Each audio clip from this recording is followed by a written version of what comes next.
चाहूंगी। ये आपको एक स्ट्रक्चर दिख रहा होगा किसका, ह्यूमन बॉडी का, मानव शरीर का। तो मानव शरीर के अंदर आपको ये नजर आ रहे होंगे देवी देवता। अब आपको थोड़ा अटपटा लग रहा होगा कि देवी देवता और मानव शरीर के अंदर कैसे हो सकते हैं। तो मैं पहले शुरुआत करूंगी परमात्मा जी की एक छोटी सी वाणी से, उसके बाद में इनको एक्सप्लेन करूंगी। परमात्मा जी की वाणी है, मोह को कहाँ ढूंढे, मोह को मीन्स मुझे कहाँ ढूंढे रे बंदे, मैं तो तेरे पास में, ना तीरथ में ना मूरत में ना काशी कैलाश में, मोह को कहाँ ढूंढे रे बंदे, मैं तो तेरे पास में, ना मंदिर में ना मस्जिद में, खोजी होई तुरंत मिल जाऊं, मैं तो हूँ बंदे विश्वास में, मोह को कहाँ ढूंढे रे बंदे, मैं तो हर पल तेरे पास में। कहने का मतलब परमात्मा जी ने बता दिया कि ना मैं तीर्थों में मिलूंगा, ना मंदिरों में मिलूंगा, ना मस्जिद में मिलूंगा, कहीं नहीं, काशी कैलाश में भी नहीं, मैं तो हर पल तेरे पास में हूँ। मानव शरीर कितना कीमती बता दिया कि जो कुछ है ना अपने शरीर से कर लो, मतलब मोक्ष का रास्ता यहाँ से खुलेगा और सर्व लाभ भी मिलेंगे। और ये देख भी रहे हैं जिन देवी देवताओं को हम बाहर खोज रहे हैं, ये तो हमारे शरीर में बैठे दिखा रखे हैं। अब ये बैठे कैसे दिखा रखे हैं, हर एक मनुष्य चाहे वो किसी जाति में है, किसी धर्म में है, काला है, गोरा है, स्त्री है, पुरुष है, बच्चा है, बूढ़ा है, अपाहिज है, कैसा भी है, मतलब मानव शरीर है, उसमें रीढ़ की हड्डी है, सब में रीढ़ की हड्डी के साथ साथ छोटे छोटे कमल नुमा चीजें बनी हुई है, कमल ही बने हुए हैं। जब वो कमल है ना वो खुलते हैं तो उनके अंदर हमें देवी देवताओं का निवास है। कैसे खुलेंगे वो उनकी प्रक्रिया है। अब देखो कमल बने हुए आपको भी दिख रहे हैं, पंखुड़ियां सी खुली हुई है, यहाँ पे आप देख रहे हो, दिखा दीजिएगा। सबसे पहले रीढ़ की हड्डी जहाँ स्टार्ट होती है, कहाँ से स्टार्ट होती है, बैकबोन हमारी हिप्स के जस्ट ऊपर से, जिसको मूल कमल बोलते हैं।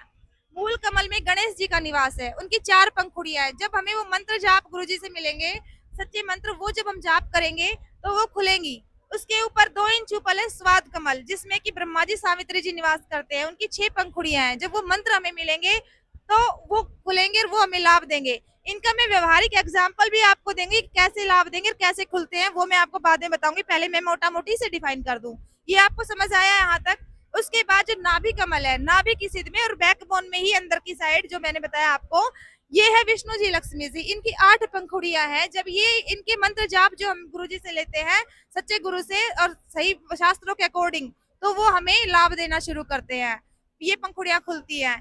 फिर आता है यहाँ पे हृदय कमल बोलते हैं, जो हमारे दोनों स्तनों के बीच की जगह है, हृदय में, बैकबोन में, लेकिन अंदर की साइड। यहाँ पे विष्णु जी, सॉरी, शिव जी पार्वती जी रहते हैं। इनका 12 पंखुड़ियां है, इनका मंत्र जाप है, जब वो करेंगे तो ये खुलेंगे और ये हमें लाभ देंगे। फिर आता है कंठ कमल, कंठ में बैकबोन में दुर्गा जी निवास करती हैं, इनकी 16 पंखुड़ियां है। जब वो मंत्र जाप करेंगे, इनके भी मंत्र जाप है, तो ये पंखुड़ियां खुलेंगी और ये हमें लाभ देंगी। सब फिर आता है त्रिकुटी कमल, यहाँ पे परमात्मा जी ने आगे मोक्ष का रास्ता खोला हुआ है कि इनके बैरिकेड्स पार करके जब हम ऊपर जाते हैं तो हमें मोक्ष प्राप्त होता है। तो सफेद वाला भाग है, इसमें परमात्मा जी गुरु रूप में रहते हैं, ये काल का निवास है। इससे फिर हमें मोक्ष का रास्ता खुलता है। वो आप जब आध्यात्मिक ज्ञान को अच्छे से जानेंगे तो आपको समझ में आएगा। बट मैं अभी इतना तो आपने जान लिया, लेकिन मैं इसको एक्सप्लेन करना चाहूंगी यदि आपके पास टाइम हो तो, क्योंकि इससे आपको चीजें, जब आप इसको डालोगे ना चैनल पे, तो ये चीजें बिल्कुल समझ नहीं आएंगी। पर व्यवहारिक 2-3 एग्जाम्पल मुझे देने पड़ेंगे समझाने के लिए, यदि आप लेना चाहो तो। देखिए बिल्कुल ऐसे ही, अब हाँ जी, कोई भी सुनेगा कि ऐसे कैसे मंत्र जाप होते हैं, क्या है। अब आपका भी कोई ना कोई तो नेम होगा ना प्रॉपर, मेरा भी है। यदि कोई दूर से खड़ा होके ये बोले कि अरे अरे, तो क्या आप ध्यान देंगे? नहीं देंगे ना। यदि आपका जो नाम है उसको तहजीब से कोई खड़ा होके बोलेगा तो आप ना चाहते आपका ध्यान जाएगा। ऐसे ही इनके बम बम भोले, गणेश गणेश ऐसे करने से ये नहीं खुश होते हैं। इनके जो शास्त्रों में जो नाम लिखे हुए हैं, जो हमारे जो महान संत हुए, जिनको परमात्मा आके सारा कुछ बता के गए हैं, जिन्होंने अपना अनुभव लिखा है, गीता है, वेद है, पुराण है, गरुड़ पुराण है, ठीक है, कबीर सागर है, हमारा गुरु ग्रंथ साहिब है, आप राजस्थान में है, रामदेव जी पीर हुए हैं, उनकी 24 प्रमाण है, उन सब में इनके प्रमाण है। इन मंत्रों के वो खोल के खुलासा कर रखा है कि सच्चे मंत्र क्या है। बिल्कुल वैसे ही जैसे कोई मैथ्स की आप प्रॉब्लम सोल्व करते तो बिना फॉर्मूलाज के वो कोटेशन सोल्व नहीं होगी, तो इनके वो फॉर्मूलाज कह लो, मंत्र कह लो, जब तक वो मंत्र नहीं लगेंगे सच्चे गुरु से लेके। अब एक गुरु के बारे में एक बात बताना चाहूंगी मैं, गुरु में भी भेद। आप भी सोच रहे हैं गुरु तो बहुत सारे हैं, हम किसको सच्चा माने। तो एक छोटा सा एग्जाम्पल मैं देना चाहूंगी। 2 टीचर हैं, एक तो एंटरटेन करती है, बच्चों को चुटकुले सुना दिया, कहानियां सुना दी, मूवी की स्टोरी सुना दी, और आके बच्चे तो खुश हो जाएंगे इस चीज से, लेकिन और एक टीचर है बुक्स लेके आती है, मैथ की बुक उठा के लाती है और प्रॉब्लम को सॉल्यूशन को करती है फॉर्मूलाज लगा के, एग्जांपल्स देके। बच्चों को भले वो टीचर अच्छी लग जाए जो एंटरटेन कर रही है, लेकिन उनके भविष्य के लिए कौन सी टीचर सही है? जो उनके सिलेबस से बताएगी ना।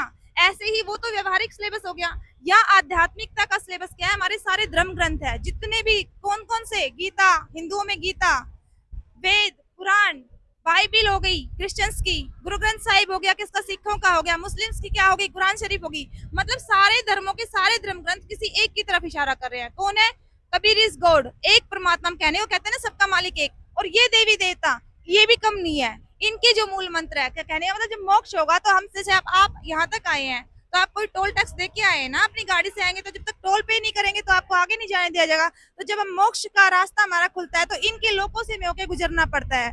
तो ये जब तक हम इनका ऋण नहीं चुकाएंगे तो ये हमें आगे नहीं जाने देंगे। तो ये सारा का सारा अध्यात्म ज्ञान है, ये